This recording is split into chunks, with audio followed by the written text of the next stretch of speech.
Imorean launched himself into the front seat of his pickup truck. He hated being late for anything. It didn't matter whether it was for work, school, or an appointment.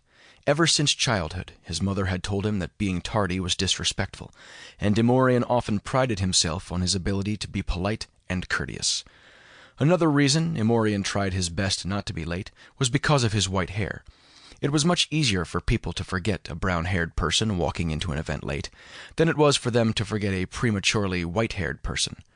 Truthfully, it wasn't his hair that he hated. It was being noticed, standing out.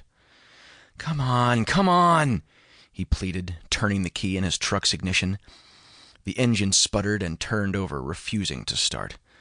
Imorean gripped the steering wheel in frustration. He cursed himself for buying a used vehicle. The fact of the matter was, though, that this truck was all that Imorean had been able to afford. "Why must you do this to me?" groaned Imorean, pulling the key out of the ignition and reinserting it. "I really hate you sometimes."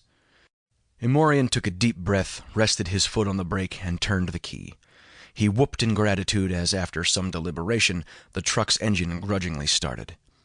"I take back what I just said," he said, putting it in reverse. As he pressed the accelerator and backed the truck out of his gravel driveway and onto the road, he glanced down at his watch. The watch itself was nothing special, but it had belonged to Imorean's late father, Christian Frayneson, and Imorean valued it more than anything else.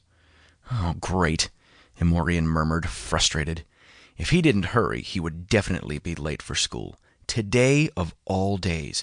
He had a presentation due in his first class, and at 9:30 he had an interview with 2 representatives from a scholarship company. He couldn't afford to be late.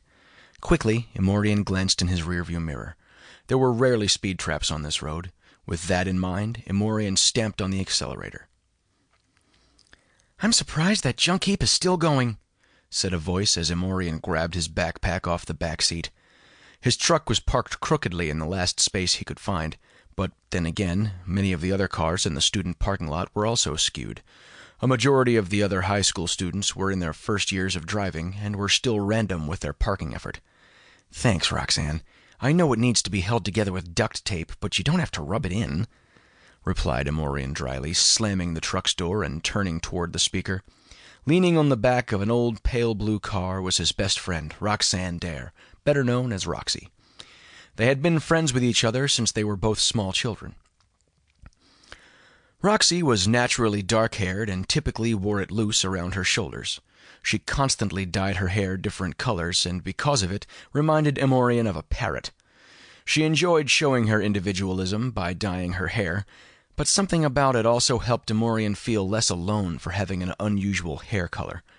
Imorean had often warned her that as a result of the dyeing, one day it may all fall out. Roxy never seemed too concerned. It was Roxy's general lack of concern that made Imorean more comfortable with her than most other people that he knew. Imorean knew that she didn't care what people thought as far as how she dressed or looked. Roxy was shorter than Imorean by more than 6 inches, and her short stature made her look heavier than she actually was. Another thing Imorean liked about Roxy was the dynamic of their friendship. It was quiet and uncomplicated. He was her best friend, and she was his.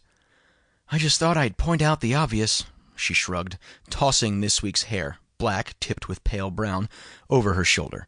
"And don't call me Roxanne. It makes me sound like I'm 70, not 17.